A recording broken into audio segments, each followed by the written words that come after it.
Hey all, it's Michael Laxer, editor of The Left Chapter, coming to you again from Toronto on April 7th. We're just going to get right into it today because earlier, President Trump, Donald Trump, issued an overtly psychotic and genocidal warning, to quote unquote warning, to the Iranian government and Iranian people.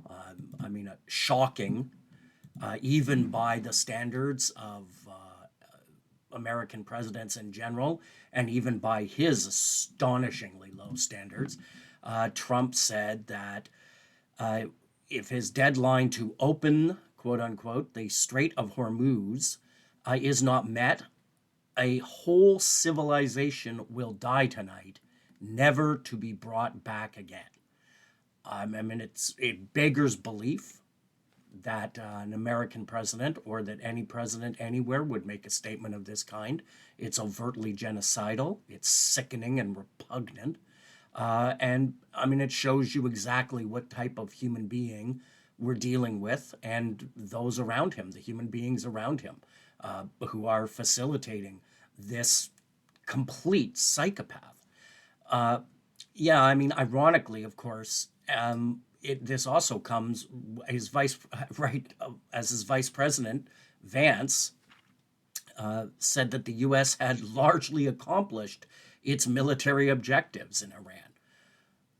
It's, as I pointed out in a previous video, it's completely impossible to take anything these folks are saying remotely seriously.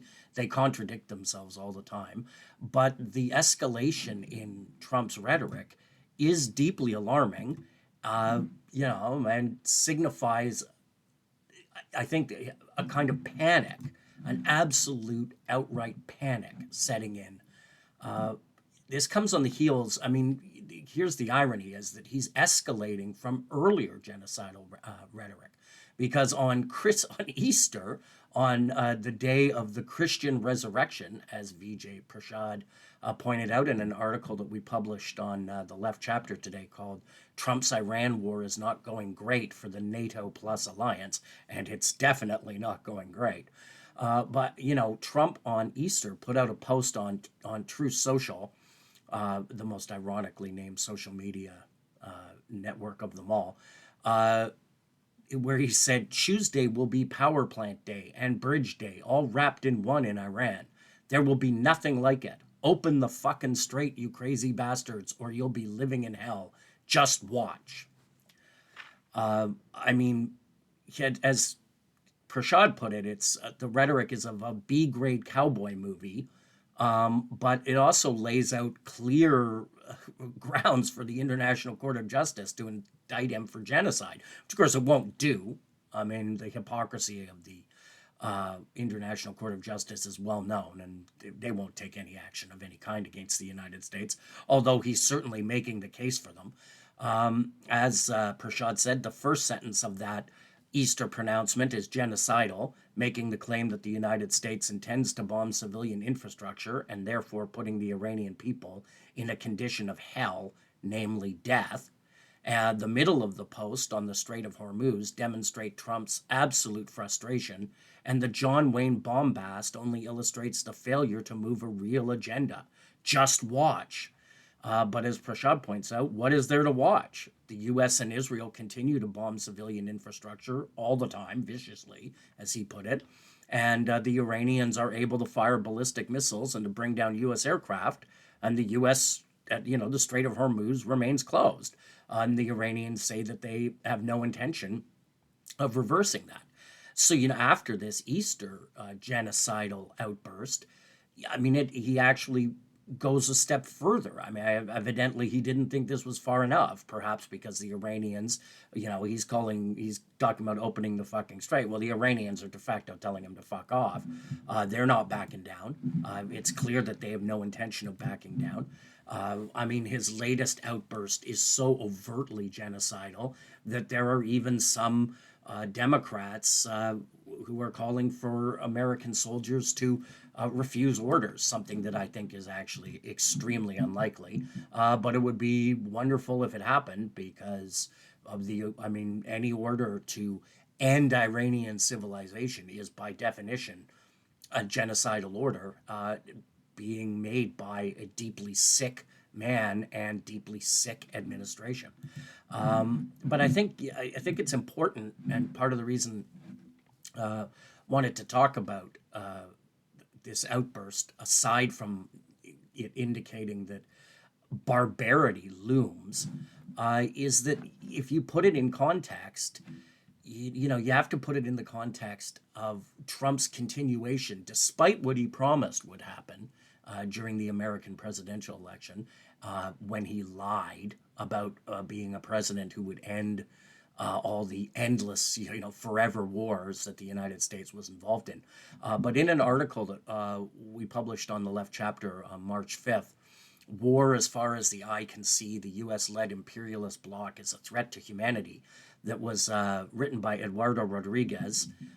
Eduardo Rodriguez is a Puerto Rican writer, editor, and translator, and he's an editor for Tricontinental, the great Tricontinental Institute. And in the article, he talks about what he refers to, and this comes from a book by David Michael Smith, but we'll get back to that. What he refers to as the endless holocausts of U.S. Foreign policy, and pointing out, he begins by pointing out that what Trump has done is the exact opposite, of course, of what he said he would do during the election. In the first 60 days of 2026, the U.S. bombed Venezuela and kidnapped its president and first lady, imposed a lethal oil blockade on Cuba, and now started a war against Iran. This was without counting the at least 45 airstrikes on boats in the Caribbean since August 2025, which have killed at least 151 people. Nor does it include the ongoing destabilization efforts in countries from Haiti to Sudan and the Democratic Republic of Congo, or the recent threats against Mexico, Colombia, and Greenland.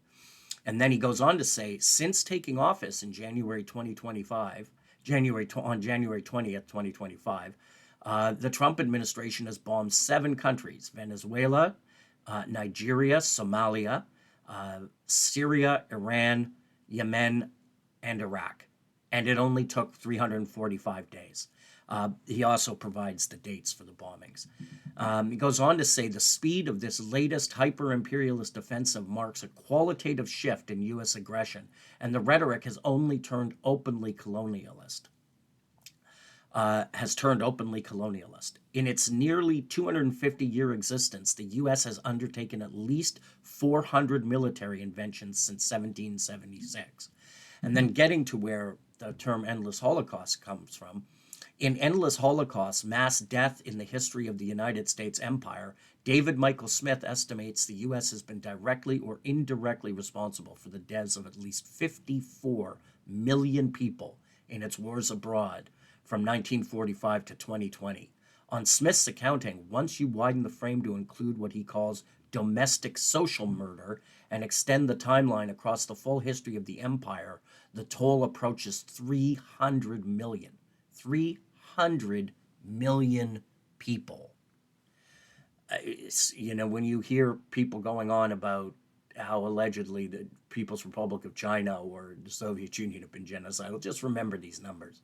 Anyway, this short century alone, he continues, the violence has been apocalyptic.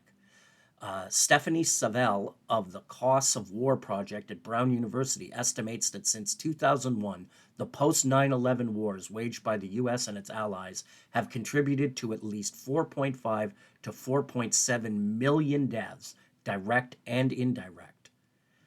That's just astounding. That's approximately 1.08 human beings killed every 3 minutes for about 24 to 25 years. As he says, and it's interesting that he wrote this in light of the absolutely disgraceful outburst by Trump about wiping out Iranian civilization.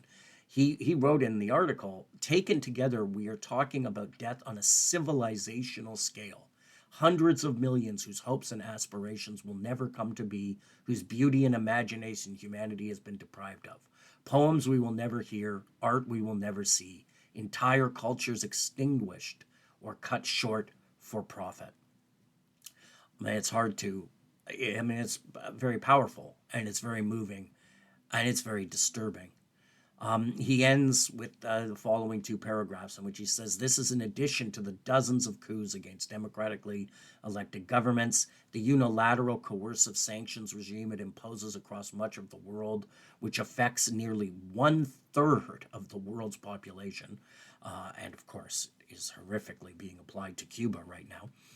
The counter revolutionary wars it has financed all over the world, and the obscene levels of pollution its $1 trillion a year war machine continues to release into the atmosphere, hurtling us faster and faster into irreversible climate catastrophe.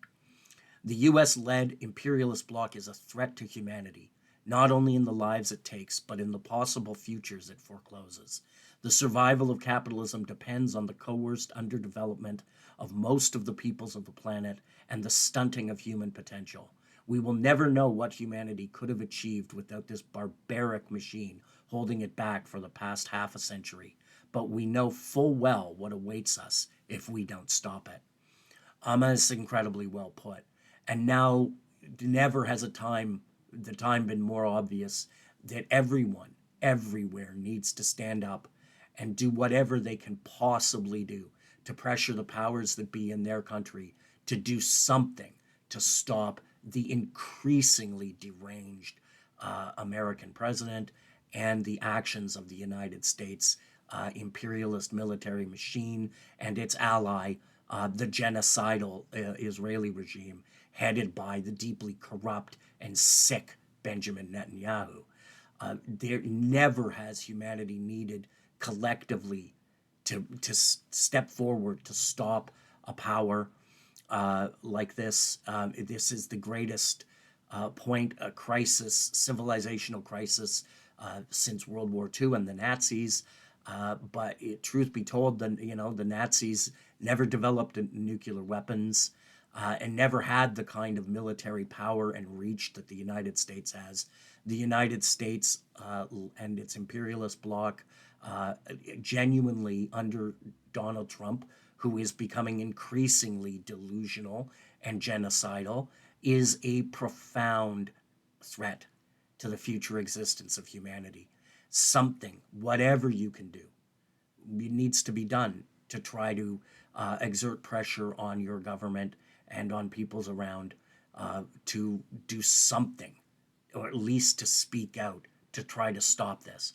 At least if we speak out, at least if we say something, we are on record as having opposed this monstrosity and this horror that is unfolding in Iran.